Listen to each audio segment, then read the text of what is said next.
Hello, my Panda Pals, and welcome back to the channel. Today is part 2 of Before the 90 Days, Season 7, Episode 1. We are gonna get to meet Loren and Faith and Brian and Ingrid. There are a ton of secrets being kept between these pairs, so let's just get right into it. Say hello to 33-year-old Loren from Las Vegas. He is an eccentric with a flair for the dramatic, and he pays his bills by working as a drag queen assistant. So he is the one making sure that no dollar gets left behind, no zipper goes unzipped, and no wig goes unworn. Well, every family has a glue. Yeah. I feel like Loren is the glue. So the funniest thing about Loren is Loren has a face. Loren loves his job because he gets to make other people happy, and that makes him happy.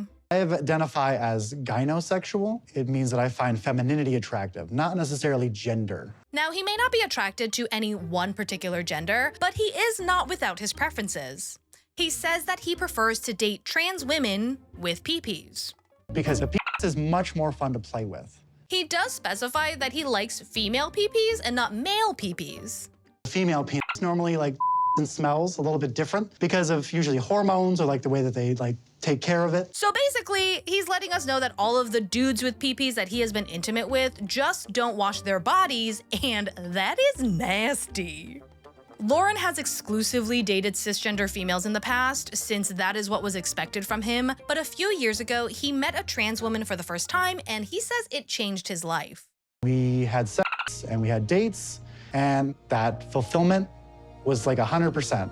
Meet Faith, a 30-year-old trans woman from the Philippines.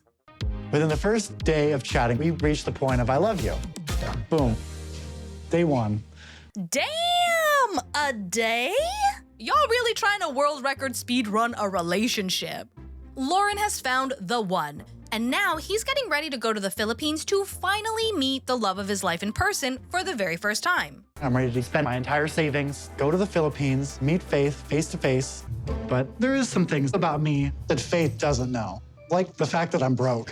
He is currently out buying a corset as a gift for, I assume, Faith, with his friend/ex-girlfriend, and it comes out to 60 bucks, and I'm like, bro, how are you gonna pay for that? Going to be 60-58. You still got this? I got you. Okay. Thanks, Esther. You're welcome. He tells us that he works multiple jobs, but since they are all minimum wage, it is very difficult to pay rent in Las Vegas, so he doesn't. He is currently couch surfing and banking on Faith letting him live with her in the Philippines and then mooching off of her until he can find a job. I don't know how Faith is going to react, especially if she wants to come to America and I can't afford to support her here. For the past few months, Loren has been training once a week to better acclimatize to life in the Philippines. He practices cooking Filipino dishes in the bathroom to get it all hot and steamy, and then he does a couple of exercises. I've been doing this training once a week for the past 2-3 months, and I'm preparing for my trip to the Philippines like it's an Olympic sport. Buddy, you live in Las Vegas. Go take a brisk jog outside for an hour. Boiling water in the bathroom while you do 10 assisted push-ups once a week is not gonna do anything other than piss off the person who gave you a place to stay for the night. Ready for the Philippines? Ready for Faith? Shell takes a lot longer to chew. Oh, honey. After his Olympian training, he heads to a job where he works as a human mannequin. He gives Faith a call while he's there, and he confirms that Faith wants to take things slow, so when he gets to the Philippines, they are gonna be sleeping in separate rooms. I went all the way to the Philippines to be alone. Is that what you're saying? Loren is apparently a super sexual person and has sent some scandalous pictures of himself to Faith. But other than that, nothing really spexy has ever happened between the two. I think Faith wants to take things slowly, which is fine. Is it? He introduces Faith to his boss and his boss's minions, and it doesn't super go well. He had so many different girls, but he chose you. Loren hangs up and looks at him, and he's like, really, bro? And this guy's like, oh my God, I'm so sorry. I thought she would be flattered. Did she think you got exclusive? I mean, we don't really talk about it. Oh. Ooh, if she hasn't brought it up, then you have to bring it up. Especially because you just said that she's the jealous type. I don't think she's seeing anybody else, but I am. I've been hinting at me sleeping with other people. Like, I let her know that I stay over other people's houses, but I'm not sure that she understands. Could it be because you are not telling her? Saying, oh, I'm crashing at a friend's house tonight is not the same as saying, oh, I'm about to stick my pee-pee in every orifice on their body. Loren loves Faith, but he does not want to be exclusive as a couple. But he doesn't want to talk to her about it until he sees her in person. I believe you can have sex with your partner and have love and passion, and then you also can go out and have sex with somebody else just for fun. That is totally fine if monogamy doesn't work for you. It doesn't work for a lot of people. Go find those people. Being in an open relationship is something that's really important to me. Faith, because I'm her first boyfriend, that's probably not one of her first thoughts. Oh my gosh, I hate Loren now. I thought his quirkiness was weird, but in an endearing kind of way, but he's just a selfish asshole. Just because you do not believe in monogamy doesn't mean that what you are doing right now is not cheating. Loren is packing up his things with his friend/ex, and he asks her to pass him his girlfriend test. So the girlfriend test is something I made up quite a few years ago. It's kind of just something to break the ice. And it's completely ridiculous. Now, I'm gonna assume that this helps him gauge your vibe and see if it matches his. And honestly, it's probably super effective, cause this piece of paper would annoy the ever-living out of me. If you came to me and asked me to fill this out on our first date, I would leave. An icebreaker to me is getting drinks and you asking me what I would do if I had $1 million, not sitting me down with a pen and paper to draw you a building only using implied lines. So yeah, whoever does sit down and do this entire thing definitely is the one for him. So I got one more thing, right? A ring. I'm a little shocked that you would buy a ring before meeting. His friend says that she's worried about him and she doesn't want him to get hurt.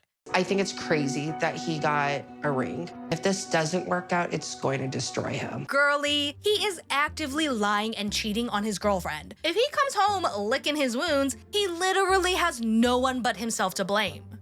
Say hello to Brian, 51 years old, from Illinois. For the last 7 years, he's been working full-time as a rideshare driver, and he says that it is the perfect job for him because he loves connecting with people and hearing their stories. I cannot relate. When I get into an Uber, I toggle that switch that says, I would like a quiet ride, please. Brian has a pretty heartbreaking story himself. He was a victim of a carjacking when he was 27 and was shot in the back, which ultimately left him a quadriplegic. I'm happy that I went through everything because it made me who I am. It's just harder, but it's okay. Learning how to navigate life as a quadriplegic was difficult, but led him to wheelchair rugby. I eventually made the USA team and started to play internationally for about 4 years.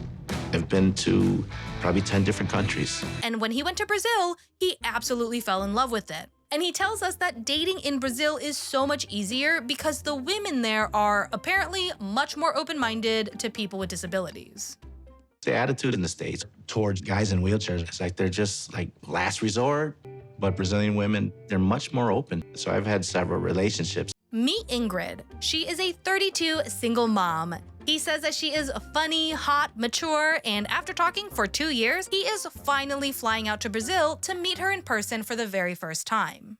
Ingrid obviously knows that I'm in a wheelchair, but she doesn't know details, bathroom stuff, sexual stuff. Brian heads out to play some wheelchair rugby, and after practice, his teammates circle around and ask him the important questions. So do you plan on having sex when you go over there? I put a Viagra under a pillow. I put a Viagra under an alarm clock. I put a Viagra in the room. He tells us that schmexy time with a guy in a wheelchair is very different. Some men need Viagra, some don't, but for the most part, they cannot release any of their Pearl Jam because they will suffer severe headaches, muscle spasms, and in some extreme cases, even have an aneurysm. Sex isn't always straightforward. You don't want to mess too many of those situations up. If it's frustrating and aggravating, they're not gonna stick around. Recently, he found out that Ingrid hasn't really told anyone around her about him. Não comentei de você pro meu pai. Tu tem vergonha de mim? Por cadeira, alguma coisa? Não, acho que não. He does have some concerns and hopes that she isn't ashamed of his disability because he tells us he would not be able to stay with her if that was the case. As he heads to the airport, he tells us that he has had a lot of failed relationships. And I mean a lot. He has been married 5 times, 4 Americans and 1 Brazilian, and he's also been engaged to a bunch of other women. Why is she the one? She got 2 kids and she's been through some struggle. She knows how it is. I don't think the other ones have had that life experience. He does not have a ring with him, but he's not against the idea of proposing to her on this trip. Ingrid doesn't even know the whole story of how I ended up in a wheelchair in the first place. My carjacking was not some random event. There's a lot more to the story. And that, my Panda Pals, is all I have for you today. I hope you guys liked this video. Go ahead and let me know in the comments below what you guys thought of the couples that we have seen so far. Don't forget to hit that subscribe button and give this video a big fat thumbs up, and I'll catch you guys on the next one. Bye!